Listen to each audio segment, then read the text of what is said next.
Hello, my name is Taylor, and welcome to another video in the Atono web educational video series. In this video, we'll be talking about the everything page. We've mostly been discussing stories and bugs in the context of team backlogs, but there might be times when you're looking for everything that you can see in your workspace. You might be looking for things that are unassigned to teams. And so in this case, we turn to the everything page. The everything view shows me all of the items in my workspace. So I can see here that I've got 40 stories and bugs in my entire workspace here.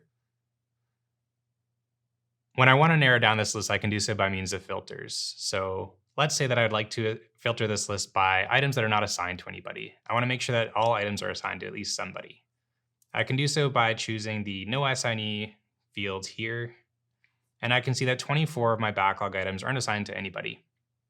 Now, you might have noticed in that previous drop-down menu that some of those items were grayed out. And so some filters are only applicable to certain types of backlog items, stories or bugs. So I first have to filter by those. I'll go ahead and do that. So let's filter by item type stories. And we should see a few additional filters now shown. So yes, I can see story size and product theme are now filters that I can use because they reference stories. So now let's say I'm looking for stories that aren't assigned to anybody that are size medium or small. I'll go ahead and do that. And I see that we have 3 of those 40 backlog items that are size medium or small that are not assigned to anybody. It works the same way with bugs. So I'll go ahead and clear those filters. And I'll filter by item type bug. And I should now see the additional filters environment and risk rating.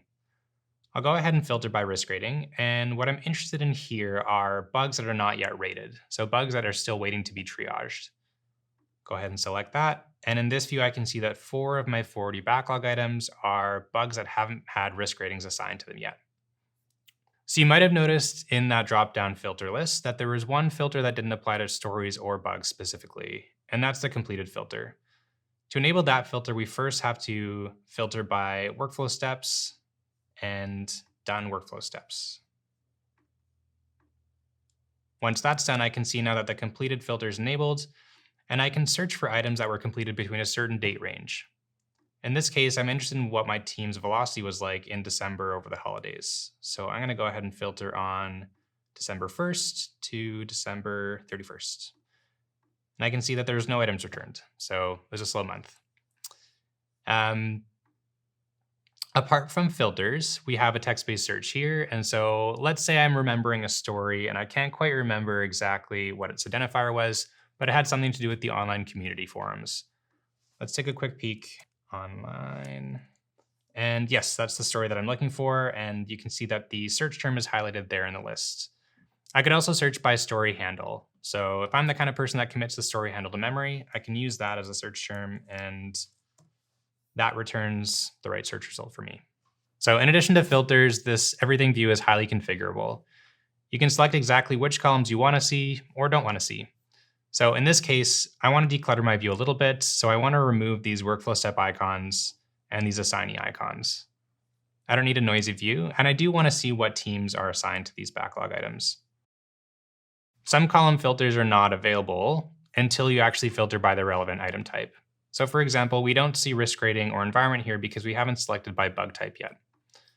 I can go ahead and do that. And once I do, I should see that those columns are added and are configurable. So I can now add in or remove risk rating or environments. The same applies to stories.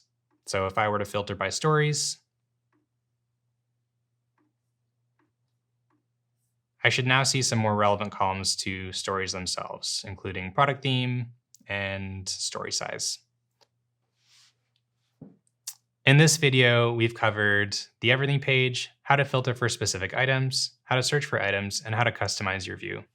Thanks for watching.